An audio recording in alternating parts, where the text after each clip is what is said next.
First, our multi-year plan officially begins on July 1st, when we'll offer hospital-based care and services as defined under the Maryland Rural Hospital Model. Second, starting now and over time, we're going to be developing an Aging and Wellness Center of Excellence. It'll be located on the hospital campus in Chestertown, and it'll offer services and programs to improve the health and wellness of the community. And then third, both at the hospital and our aging and wellness programs will address the unique needs of our rural community and our elderly and vulnerable populations. These will serve as sustainable models for years to come. So let's talk for a minute about the future. The future is Maryland's first rural model, Maryland's first rural healthcare hospital. And it will provide best-in-class services for the state of Maryland to model after, but also for the nation. We believe with these two components of the Maryland Rural Hospital and the Aging and Wellness Center of Excellence, combined, they're going to provide the absolute best services that the nation will want to emulate. Now, this slide tries to encapsulate our vision on one slide. It's a little busy, so if you bear with me, it really just makes up the two new models of care that we're talking about. The first is the Maryland Rural Hospital, and that's at the center of this slide in blue. And as you can see, it has a start date of July of 2021. With that model of care, that's hospital-based care in Chestertown, it is then going to be complemented with the second of two models, and that's the Aging and Wellness Center of Excellence. That concept, that second model, is going to consist of each of the 5 red circles that surround the Maryland Rural Hospital Circle. Those are programs and services that promote health and wellness in a community. Those are things that will ensure that what we're doing is offering value and improving the health and wellness of our community. So I'm going to spend a little bit of detail on each one of these slides. And again, I apologize for the level of detail, but I really do think it's important that the community understands exactly what we're talking about so that we can begin on the right track and gain their support over time. So the first slide focuses on the Maryland Rural Hospital concept. Again, it's modeled after a critical access hospital designation that exists across the nation, and it's licensed for up to 25 inpatient and observation beds. Today, we see an average daily census of about 12 patients a day. So will we ever get to 25? I believe we will, because I believe as those community members who are leaving our community for care elsewhere, once they realize the high level of quality that we provide, our expectation is that, and hope is that they'll come back to shore for their hospital services. And when that happens, we expect that we'll have that 25 bed occupancy that may be needed. But in addition to the beds, it's important that we talk about what type of care we'll be providing. And at great critical access hospitals, the care is usually as an inpatient up to about 4 days length of stay. You're in the hospital for about 4 days on average. Some less, a little bit more, but on the average of about 4 days. And when you're admitted to our hospital, you're admitted for general conditions, those mild to moderately complex symptoms that we can manage safely in our hospital in Chestertown with the resources we've got around you. So 4 day length of stay, mild to moderately complex care, complemented with a full service emergency department. So EMS will continue to bring patients to our ED. We'll continue to see the same level of patients that we're seeing today. And for the most part, admit pretty much the same types of patients that we admit today, with a few exceptions that we'll talk about in a minute. But in addition to hospital beds and a full service emergency department, we're going to start to tailor some of the services that we offer to the unique needs of the community. First, the emergency department. We know that if we have what we call a geriatric emergency medicine designation, then that will tell our community that we have unique services and programs that are designed to care for the elderly safely and effectively. You first start that with a fellowship trained physician. You bring a physician on board, you put them in the ED at Chestertown, and you allow her to bring her expertise to bear because she's been specially trained for that. But in addition to bringing a provider there, she can help us earn that designation. That's a national designation for emergency departments. It's putting programs and processes and systems and things into place that meet the criteria for that designation and allow us to tell the community that when you come into our emergency department, we can care for you successfully if you have specific needs of the elderly. That designation starts at level 3. it meets the basic criteria, and then we can advance to level 2 and level 1. And our timeline and our efforts are to do just that. So we are working towards that fellowship designation, and we've got our new provider coming on board for Chestertown's ED in August of this year. But in addition to hospital beds and emergency department services, we're also developing a new MSTAT team. And just for reference, everything you see in blue on this slide is new and different from what we offer today. The MSTAT team will be a specialized team that will help care for those patients that begin to go south, either walking into our door in a critical state or in our inpatient facility or our operating room, quite honestly, that experiences more acute needs, more critical needs while they're in our stay. The MSTAT team is an emergency department provider and a nurse who will call when needed and come to the hospital or the emergency department in Chestertown. They will care for that patient specifically who is in distress and try their best to stabilize that patient so they can stay in Chestertown safely, or if not, they will stabilize that patient and work with our team to transport them to a higher level of care that's safer for the patient. This MSTAT is really unique. We're going to pilot it over the next couple of weeks, but we ultimately intend to start it in July of this year at Chestertown. And it will serve as the model for our other emergency departments and hospitals throughout the Midshore, because the services that they provide are needed elsewhere as well. We don't care for every single patient that we see. We're oftentimes transferring those patients to higher levels of care outside of the Shore Regional Health System. So this MSTAT team will help us do that. In addition to MSTAT and the other things I mentioned, we'll offer surgical services in our hospital facility. That will include both inpatient and outpatient surgery. Now, those inpatient surgical procedures will be limited. We want to make sure, again, that we're adding value and that they're safe for our patients, and that those patients that get that surgery will have an average length of stay of no more than 4 days. But we won't be doing those extensive, very complicated surgical procedures on patients who have comorbidities or multiple illnesses with them, because chances are those patients may not stay in our hospital for 4 days. Those are likely to go beyond that 4-day length of stay. So again, we want to start that procedure at a destination point where we've got the support services around them for that care. So we will continue to offer inpatient and outpatient surgery, but we'll be very specific about what types of procedures we offer, especially on the inpatient side. And then telehealth is going to play an important role with our hospital care. As we know through COVID, technology exists for us to connect to specialists across the country. And with that connection, we can better manage our patients in our hospital to determine if there's a better way to keep them safer, or to determine if there's a specialist that's needed to identify a treatment protocol, or to determine that, yes, it is in fact safe with that specialist consult to be in Chestertown. And if not, then here's an appropriate transfer, and they'll facilitate the conversations around getting that patient to a higher level of care. So specialty care is critical to a good, strong community hospital, and through telehealth and in-person consult visits, that'll promote the health and wellness in the hospital. And then finally, you will have those clinical services that are needed to support the ED and to support the hospital, all the diagnostics that they'll need to diagnose and treat our patients safely in either one of those systems. So it's important that the hospital be one of the two major models of care.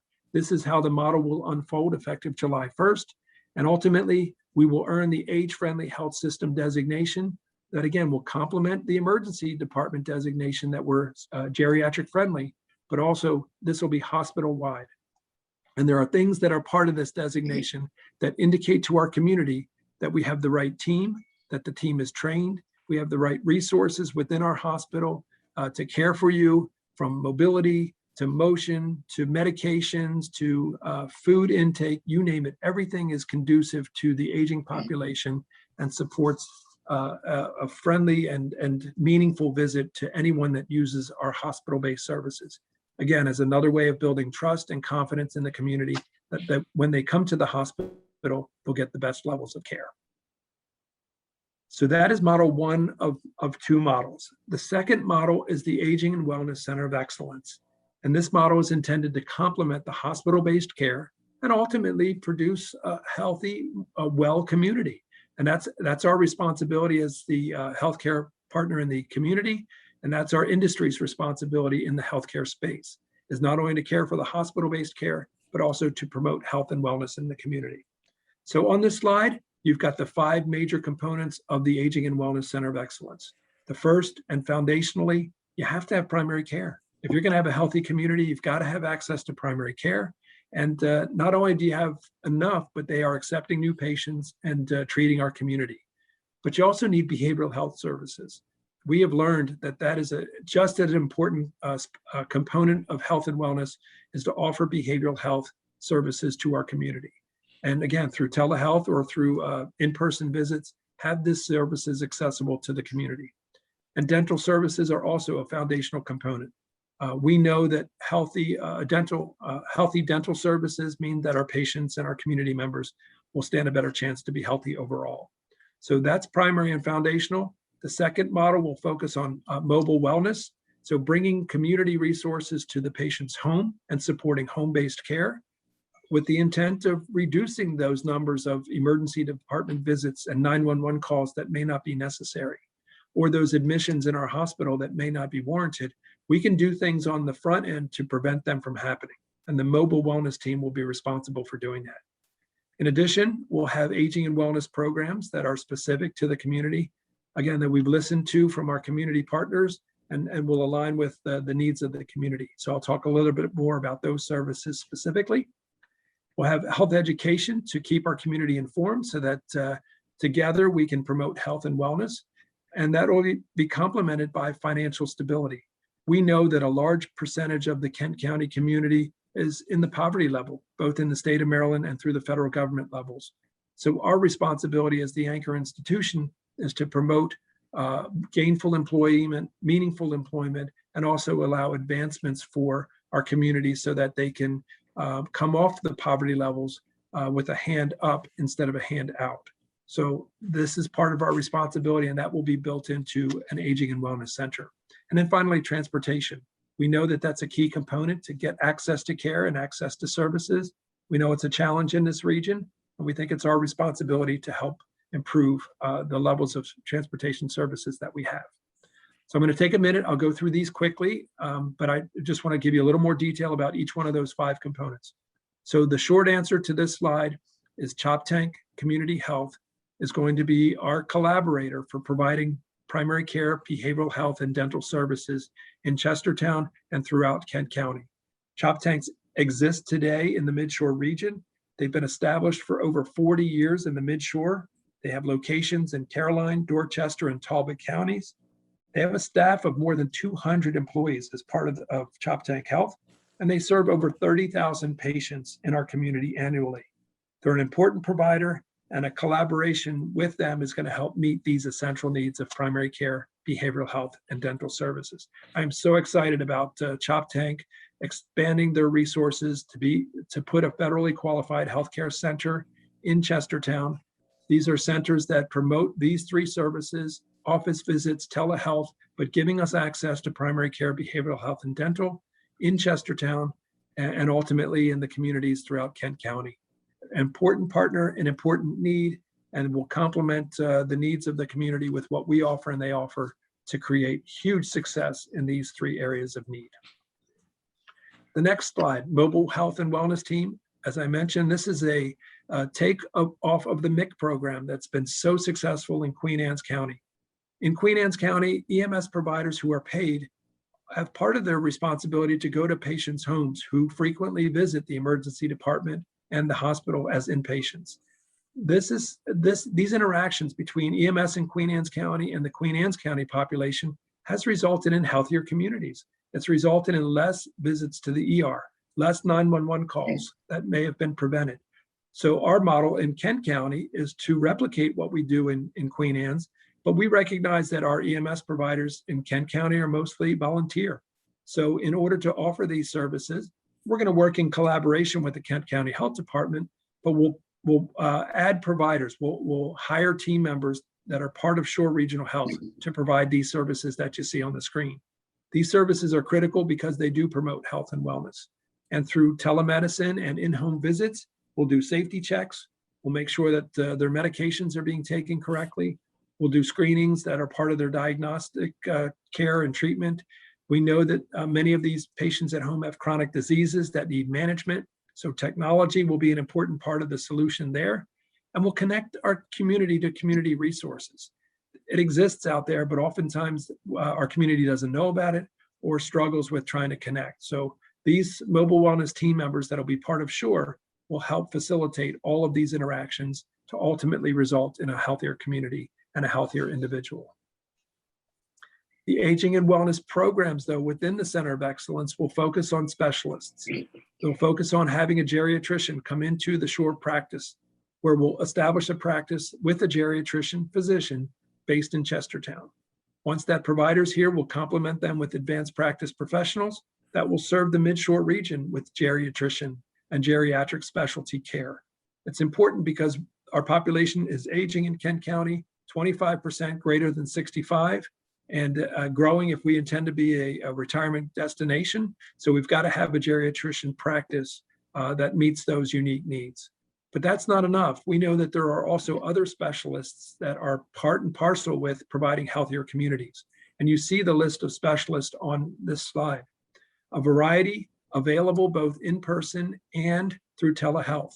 We know through COVID that telehealth visits are accepted by our community. We've done over 25,000 just in COVID, during the year of COVID alone.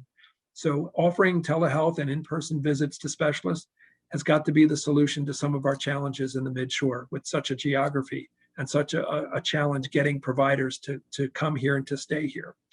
But I want to pause for a minute and share some really important and significant news with you about this that just came to light. And it's as a result of our Maryland General Assembly and our delegation, specifically Jeff Greist and Jay Jacobs and Senator Hershey, Delegate Ahrens, all together have worked hard to have state funding available for Chestertown and for Kent County specifically to the tune of $2 million a year over a 3-year period for 3 years, so $6 million total that we can use state funding support for this very thing, which is access to providers and access to specialists. Through Jeff Greist saying, hey, why not SURE when other counties are, why not Kent County when other counties across the state are raising their hand asking for these support funds? And through Jay Jacobs, who said, you're absolutely right. And Kent County is one of those counties that need it most. So after lobbying and after getting the resources needed and the support from the General Assembly, I'm proud to say that through their efforts, $6 million will be coming to the Mid-Shore for these types of services. So when you see Senator Hershey, or when you see Delegate Greist or Delegate Jacobs or Delegate Ahrens and others in our region, please thank them because their hard work resulted in funds from the state for these services. In addition to specialists, though, we're going to work with our community partners like Upper Shore Aging and the Y, who have demonstrated time and time again that they are in our communities, that they have special services that can contribute to the health and wellness of our community. So we're excited to share our vision and our plans with those agencies and work collaboratively with them to make it happen. I mentioned, yes, sir. Sorry, can I interrupt you one more time to again hit and admit all?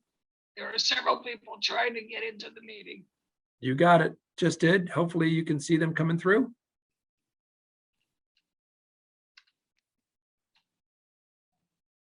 We're good? Yep. All right, thank you. I'm just about done. I've got 3 more hours to go. Everybody okay?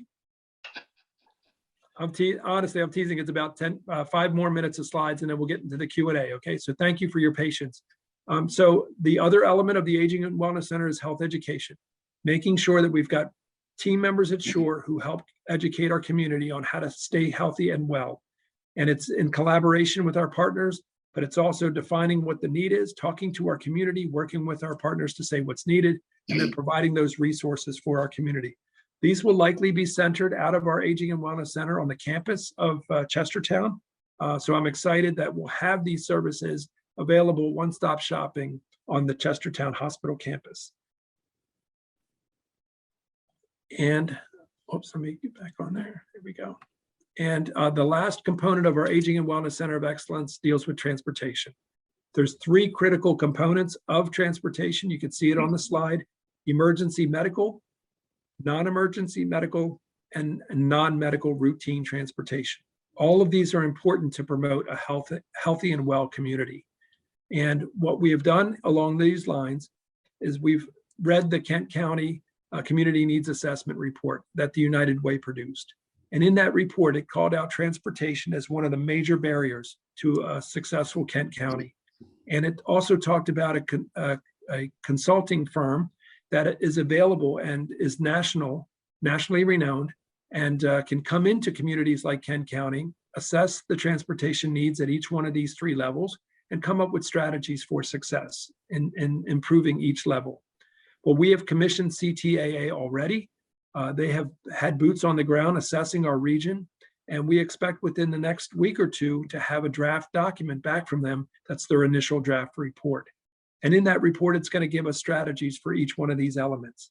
And we'll take that information then, once it becomes a final report, and we'll work closely with our community partners to help prioritize their recommendations and then work hard to implement those strategies. So very, very important component of an aging and wellness center is appropriate transportation. There's great services that exist today, but there's some gaps in each one of these elements. We'll help prioritize and help implement some of these solutions for the long-term success of our community. So very important, and work closely with our community partners there. So this is our plan. These are our vision, our 2 models of care and our components that go with each model. What the next 2 slides reflect are things that we're working on immediately. These are things that we have been working on that we expect to have some semblance of completion by July of this year, to do a couple of things: to gain momentum in our plan and really launch it and show our community that we're serious about this, but also to demonstrate trust and commitment to our community, that we are in this for the long haul. We do intend to create models of care that are comprehensive, that start with hospital-based, but also promote health and wellness in the community, and meet the extensive needs of the community we serve. So I'll go through each one of these quickly, but it's hiring the right leadership team. You met Dennis and Laura today. They're designated to these models of care, and they're responsible for helping us on our journey and implementing each model of care that I just discussed. Working on that age-friendly health system designation. So any community member who considers coming to our hospital will know that we are age-friendly and we have systems in place to support their specific needs, as another way of telling the retirement communities in Kent County that we're open for business and we're ready for you.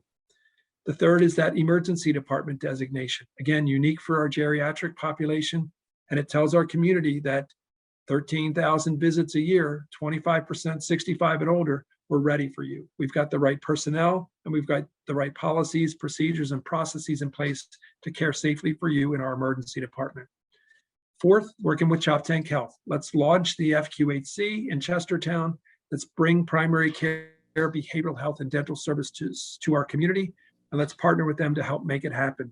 By partnering with them, we eliminate the ask to the federal government for special dollars to launch this. So we've got a confidence level that we'll be able to get approvals for this FQHC in Chestertown. And likely, sometime between 9 and 12 months from now, we'll begin to see patients in our primary clinic in Chestertown under this new model. So working hard to operationalize that vision in the future.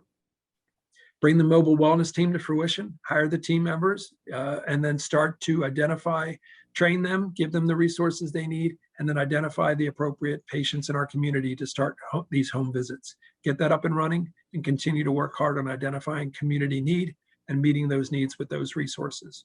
Hire the geriatrician. This one's going to be hard, but because we've had a couple come through, there aren't many geriatricians across the country. But with help of our partners and our team members around the country, we're going to find that right geriatrician for Chestertown, bring them in, help establish a practice, and then use that practice throughout the Midshore for geriatric care. And then also bring in that telemedicine and in-person specialty schedule. Let's get a schedule of who we want to offer specialty services from. Let's figure out if it's in person and or through telemedicine capabilities, and let's open those resources to the community and get the schedule up and ready in July. Let's also hire the health educator, get these team members on board, and start to offer a schedule for the year that's in collaboration with the health department and with other community partners to define the need and then meet that need through these health educator and resources. And number 9, let's get the transportation report and start working with our local elected officials with our community partners to start strategizing on how we can address the transportation needs.